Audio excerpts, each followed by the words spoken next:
আর কবে আর কবে আর কবে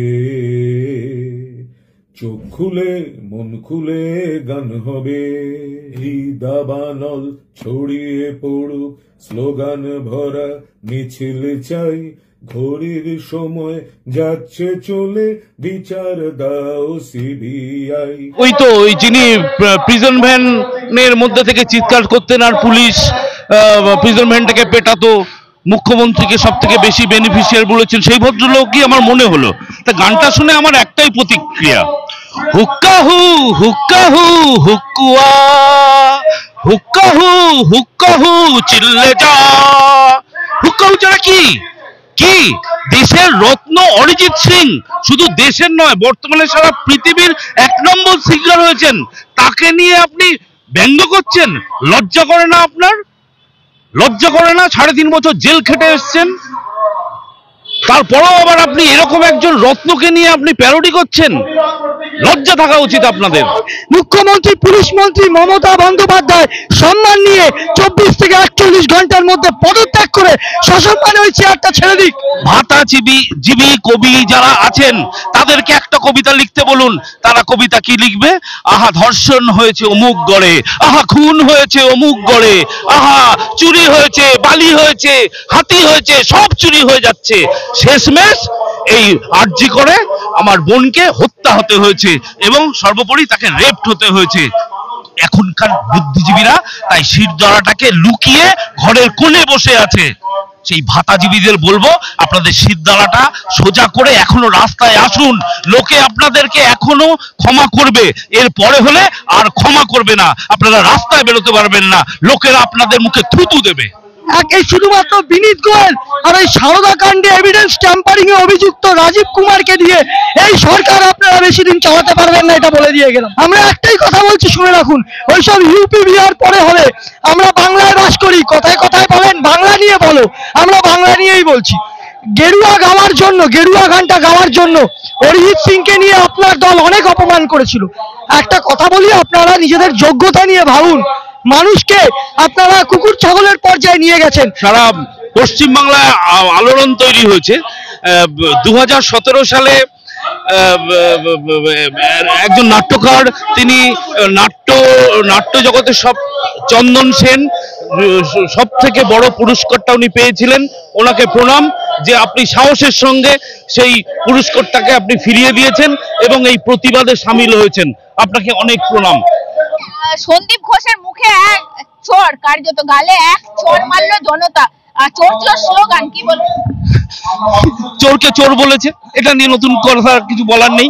তবে ওই একটা কথা ফেসবুকে আমি দেখেছি যে মিডল উইকেট পড়েছে, লেফট উইকেটও যাবে, রাইট উইকেটও যাবে, সেই সঙ্গে থার্ড আম্পায়ার যিনি আছেন পেছন থেকে ফোনে সমস্ত অর্ডার দিয়ে আপনি এই খেলাটা খেলছেন, তিনিও সাবধান থাকুন, আপনাকেও এই দেশের আইন আপনাকে জেলে ভরবে। এইরকম একটা দিয়ে শুরু হয়েছে, আর একজনের নাম পেয়েছে বিপ্লব বন্দ্যোপাধ্যায়, তিনিও পুরস্কার ফিরিয়ে দিয়েছেন। দেখুন না, আপনাদের নবান্ন এই পুরস্কার যত দিয়েছেন না, সেগুলো সাজিয়ে রাখতে হবে, সবাই ফেরত দিয়ে দেবে। এই চোর জোচ্চোরের পুরস্কার আর কেউ গ্রহণ করবে না। এখন আমরা বাংলায় আছি, আগে বাংলাটাকে নিয়ে ভাবি, বাংলায় আছি, বাংলাকে নিয়ে ভাবি, আর আপনারা দায়িত্বে আছেন বাংলাকে নিয়ে ভাবুন। উত্তরপ্রদেশ, বিহার, ঝাড়খণ্ড এগুলো পরে ভাববেন, নিজের জায়গাটাকে কাদা মাখিয়ে এখন অন্য জায়গায় কাদা মাখাতে যাচ্ছেন। এখানকার মা বোনেরা কি শান্তিতে নিরাপত্তায় রাস্তায় বেরোতে পারে? একটা মহিলা শান্তিতে নিরাপত্তা হীনতায় ভোগে না। ওই কোকিল ঘোষ না কি একটা নাম, আমি জানিও তো না, আমার একটু স্মৃতিশক্তিটা লোপ পাচ্ছে। বলছি যে ওই সারদা কাণ্ডে সব থেকে বড় বেনিফিশিয়ারির নাম টাম বলেছিলেন, ওইসব শুনলেই তো আমার ভয় লাগে, ওনার নেত্রী আবার ওনাকে ডেকে পাঠাবে।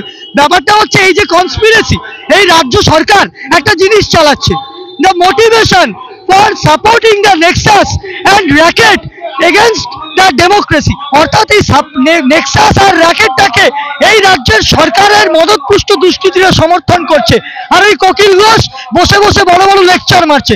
আজকে আরজিকর কাণ্ডে একাধিকবার বিভিন্ন মৃত্যুকে আপনারা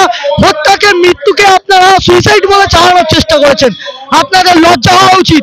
আমি বলছি আগামী দিনে আরো কড়া আন্দোলনের সম্মুখীন আপনাদেরকে হতে হবে। এবং একটা কথা বলে যাই, এই রাজ্যের পুলিশ, নিচু তলার পুলিশ কর্মীরাও ঘুরতে শুরু করেছে, আপনারা সাবধান হয়ে যান। এই শুধুমাত্র বিনীত গোয়েল আর এই সারদা কাণ্ডে এভিডেন্স ট্যাম্পারিং এ অভিযুক্ত রাজীব কুমারকে দিয়ে এই সরকার আপনারা বেশি দিন চালাতে পারবেন না, এটা বলে দিয়ে গেলাম। জিনিস আমি বলছি যে বাবারা বিবিরা দা ওয়েস্ট বেঙ্গল স্টোরি এসে গেল, কিছু কেন বলছেন না শিল্পী মহল আপনাদের টলিউডের একাংশকে নিশানা? না না, ওনাদের তো নিশানা, ওনাদের পতাকার তলে যারা থাকবেন না তারাই নিশানায় থাকবেন। এটা তো আমরা একদম পরিষ্কার জলের মতো দেখতে পাচ্ছি। এটা নিয়ে তো আর দ্বন্দ্ব হওয়ার কিছু নেই। যারা সঙ্গে আছেন তারা ভালো, যারা সঙ্গে নেই তারা খারাপ। একটা জিনিস আপনি আমাকে বলুন, একটা লাভলি মহিত বলছে বদলা হবে 2024-এ। বদলা তো হয়েই চলেছে, এটা নিয়ে আর কি বলার আছে? বলেছিলেন বদলা নয় বদল চাই, বদল হয়েছে, এবার সব শান্তিতে থাকবে। শান্তি কোথায়? বদলা তো যবে থেকে এই সরকার এসছে তবে থেকেই বদলার রাজনীতি চলছে। আপনি দেখুন বিগত দিনে যতগুলো ইলেকশন হয়েছে সেখানে বিরোধী দলের সমস্ত কর্মীদের হত্যা করা হয়েছে, তাদের বাড়িতে গিয়ে হুমকি দেওয়া হয়েছে। কি করেনি? আর বদলার দেখুন দেখুন দেখুন আমরা আবার বলছি, মুখ্যমন্ত্রী প্রথমে বলতেন বদলা নয় বদল চাই, এখন বলছেন ফোঁস করো ফোঁস। অর্থাৎ তিনি যে কার্যত এই রঙিন মোড়কে বদলার খেলাটা খেলছিলেন এটা নিজেই এক্সপোজ করে দিলেন। আবার বলছি, মুখ্যমন্ত্রী মমতা বন্দ্যোপাধ্যায় একবার নয় 5টি ধর্ষণ কাণ্ডকে ছোট ঘটনা বলেছেন। তার আমলে কালিয়াগঞ্জ ধর্ষণ, তার আমলে কামদুনির ধর্ষিতা বিচার পায়নি, ধর্ষকরা বেরিয়ে পরিবারকে হুমকি দিয়েছে। একাধিকবার মুখ্যমন্ত্রী ব্যর্থ। আমরা তাই বলি মুখ্যমন্ত্রী পুলিশ মন্ত্রী মমতা বন্দ্যোপাধ্যায় সম্মান নিয়ে 24 থেকে 48 ঘন্টার মধ্যে পদত্যাগ করে সসম্মানে ওই চেয়ারটা ছেড়ে দিক।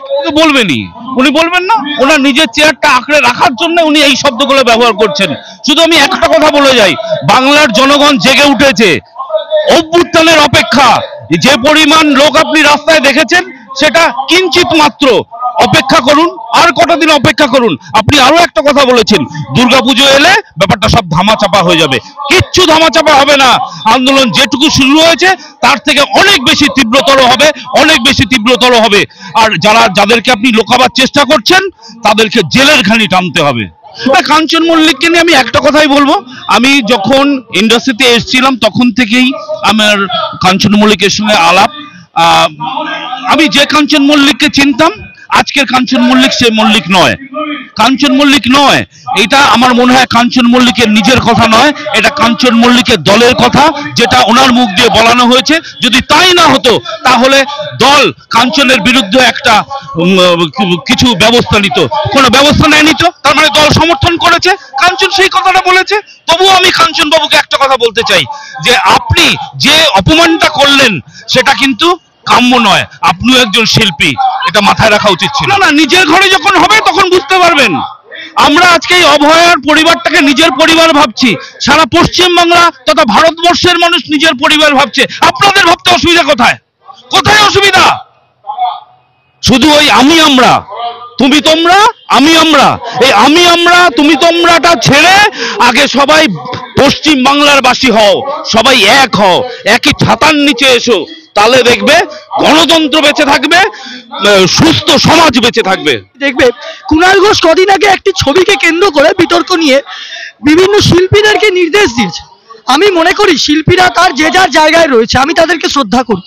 অর্থাৎ প্রদীপদার মতো যে শিল্পীরা শিরদাওয়া বিক্রি করেনি তাদেরকে কুণাল ঘোষ ভয় পাচ্ছে, কিন্তু যে শিল্পীরা অলরেডি শিরদাওয়া বিক্রি করে ফেলেছে তাদের ওপর ছড়ি ঘোরাচ্ছে কুণাল ঘোষ।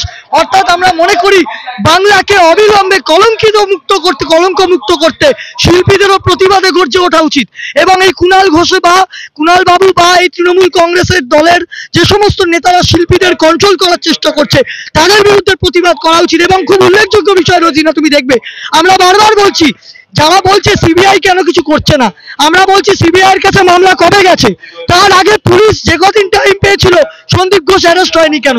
অর্থাৎ মানুষ বলছে ওই কদিনে এভিডেন্স গুলোকে ট্যাম্পারিং করা হয়েছে রাজ্য প্রশাসনের সহায়তা নিয়ে। পুলিশ যদি এতই অ্যাক্টিভ হবে, 14ই আগস্ট রাতে যখন দুষ্কৃতীরা আর্জি করে ভাঙচুর করে এভিডেন্স ট্যাম্পারিং করছিল তখন সেই দুষ্কৃতীদেরকে পুলিশ গ্রেপ্তার করলো না। অথচ ছাত্র সমাজের আন্দোলনকে রোখার জন্য তারা সুপ্রিম কোর্ট অব্দি ছুটে যায় এবং সেখানে থাপ্পড় খায়। ধন ধান্যে পুষ্পে ভরা আমাদের এই বসুন্ধরা, তাহার মাঝে আছে দেশ এক সকল দেশের সেরা। ও সে স্বপ্ন দিয়ে তৈরি সেজে স্মৃতি দিয়ে ঘেরা। আমি আরো একটা গান গাইছি। আহা কি আনন্দ আকাশে বাতাসে, শাখে শাখে পাখি ডাকে, কত শোভা চারিপাশে। আহা কি আনন্দ আকাশে বাতাসে। আগে গীতিকাররা বাংলার বর্ণনা দিয়েছে এই গানের মাধ্যমে। তখন সমাজের পরিস্থিতি কি ছিল যে তারা এই শব্দগুলো, এই কথাগুলো লিখতে পেরেছেন। আর আজকের ভাতাজীবী বুদ্ধিজীবী যারা আছেন, ভাতাজীবী কবি যারা আছেন, তাদেরকে একটা কবিতা লিখতে বলুন, তারা কবিতা কি লিখবে? আহা ধর্ষণ হয়েছে অমুক গড়ে, আহা খুন হয়েছে অমুক গড়ে, আহা চুরি হয়েছে, বালি হয়েছে, হাতি হয়েছে, সব চুরি হয়ে যাচ্ছে। শেষমেশ এই আরজি করে আমার বোনকে হত্যা হতে হয়েছে এবং সর্বোপরি তাকে রেপড হতে হয়েছে। এখনকার বুদ্ধিজীবীরা তাই শিরদাঁড়াটাকে লুকিয়ে ঘরের কোণে বসে আছে। সেই ভাতাজীবীদের বলবো, আপনাদের শিরদাঁড়াটা সোজা করে এখনো রাস্তায় আসুন। লোকে আপনাদেরকে এখনো ক্ষমা করবে, এর পরে হলে আর ক্ষমা করবে না। আপনারা রাস্তায় বেরোতে পারবেন না, লোকেরা আপনাদের মুখে থুতু দেবে।